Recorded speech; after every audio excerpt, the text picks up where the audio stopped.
Absolute question of the century. Now look, we have a car chat with Courtney coming up.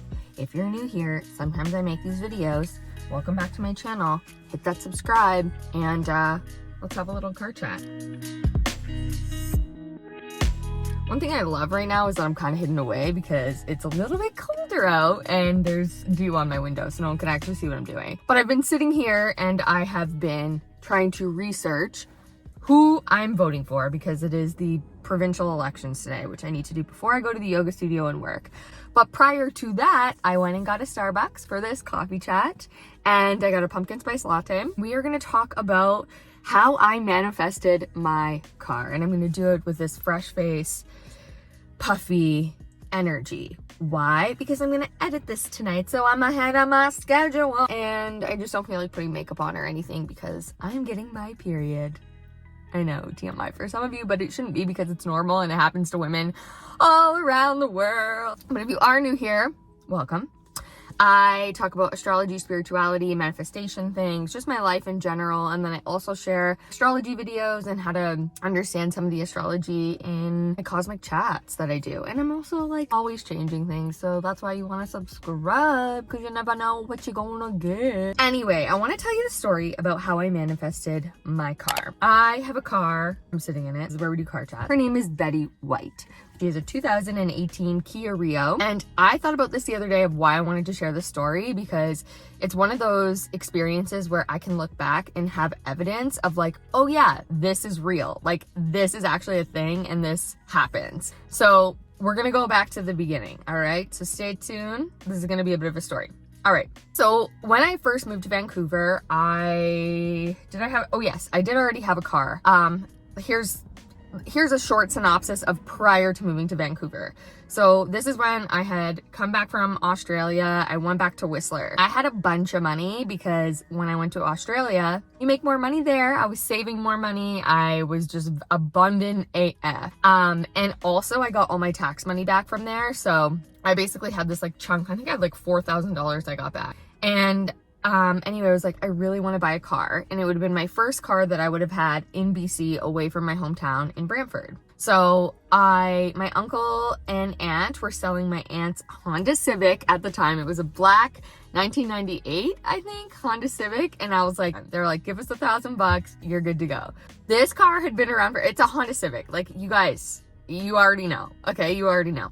Anyway, it was perfect for me. So I took that back to Whistler. Obviously, there was like lots of things that started to happen to it, like just little things. Obviously, it's a 1998 car. Like there's a reason they sold it to me for $1,000. So I did have to put things into it, like had to get winter tires, yada, yada, all the things. And then anyway, so I basically drove it into the ground until I couldn't drive it anymore. And I was so sad to get rid of it, like so sad. But basically it started overheating all the time. I had already like, the battery died. I think there was like something with the engine that I put a lot of money into this car and it just kept overheating. I was on the Lionsgate Bridge in Vancouver. It was like literally I had to like roll down all the windows. Like it was not good. And I was like, okay, this is like, I can't keep putting money into it. And also like, this just isn't safe anymore. So I was sad. I had to let it go.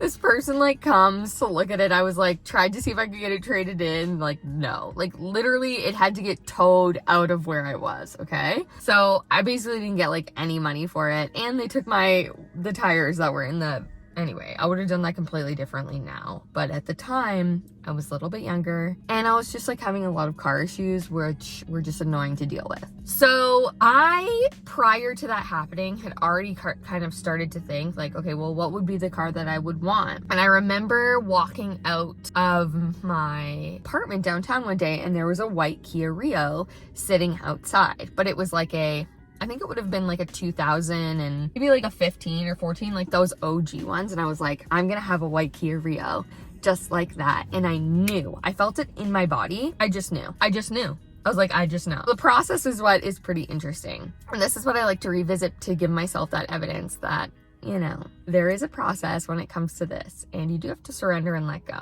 and be mindful as well. So then I got rid of the car. I was so sad. I literally cried, the old one. And then there was like weeks where I was working in West Vancouver at the time, and I lived downtown Vancouver. So driving there took about a half an hour each way. Then I had to take the bus, which was not ideal, but it did the trick for the time being. Anyway, some days I got a ride, but most days I had to take the bus.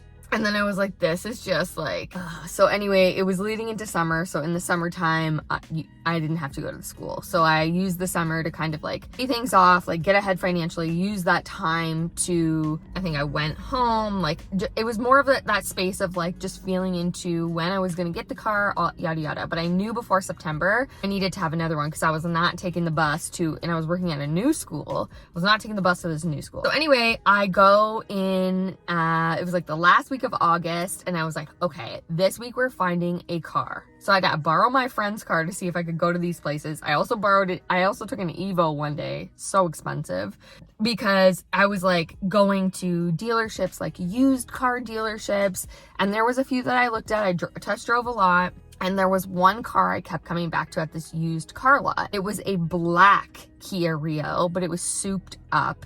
And it was like more like sporty, and there was like more of a sports kind of vibe to it. It was really cool. I went back there twice. I think I called another time. I really loved it. And then I called my dad and stepdad, and they were like, first of all, like it's like redone. So it got in an accident, and they were like, do not buy that car. But I think the car was like, I can't remember. I think it was like 10 grand. And I was like, this is perfect. Like, this is for my budget. I called the bank like approved me. Like, it was super simple. I could have bought that car, but they were like, do not buy that car. Still to this day, like, I was like, it probably would have been fine, but they were like, you've had so many car issues.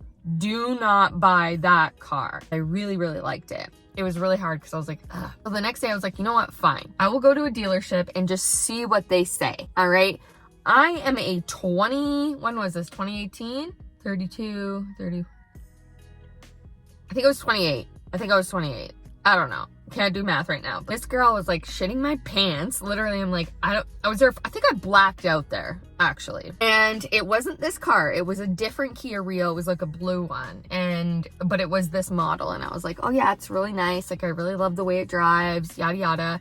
And I was like, but I don't like the blue. Like, I just don't. And they were like, okay, well, there's one white one sitting in a mall somewhere, like basically on display. And long story short, I was like, this is so weird because it's a white Kia Rio, but it is newer. It was a 2018. It was that year than what I expected I was going to get. So in my mind, I was like going for the things that were going to be more affordable, that were already used. And I didn't even have in my mind that it could be something that was better or, you know, would have a 5-year, like all these things. So anyway, it was such a process. I asked so many questions. My dad was on the phone at one point. Like, I literally just went through this like hardcore. And I was like, I need to know exactly how much it's going to cost per month on these payments. And I was like, I will not even consider this unless everything is under $500 a month. Turns out my insurance and the car payment, it was like right around $500. And, to have it for 7 years. That was like the longest you could stretch it out for. And a lot of people are like, oh my God, 7 years.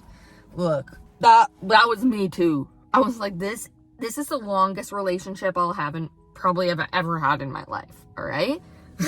But regardless, like, it's so wild to me that I had my mind, I was like, this is what I'm going to get. And it's going to be older and it's going to be less money. But then it went this route and there was like all these things that really helped me in there. So that's how I manifested my car. And, like, I love Betty. I'm so grateful for her. Betty White is my car. She's gotten me to lots of places. And, you know, I feel so happy and proud of myself for going through that experience. Every time I pay the monthly amount, I feel so proud of myself. I feel grateful.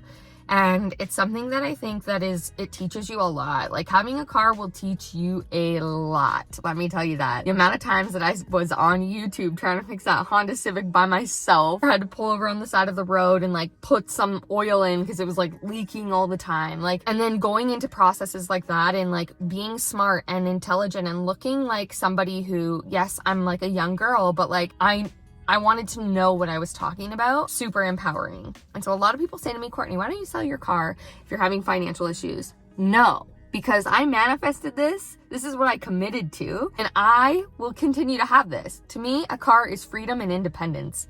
And that is exactly what I proved to myself when I manifested that. So, cheers to that story. I hope you enjoyed it. This is Betty White. We love Betty White. I have to go vote now before I go to the yoga studio and work. So I'm gonna say cheers. I hope you guys are having a great Sunday or whatever day you're watching this. Please don't forget to like, comment, and subscribe. Helps me out and helps me know what you guys like. Also come over to TikTok and Instagram at iamcourtburns. All my links to work with me are below. And that's it. And on that note, we are gonna go. Okay, bye.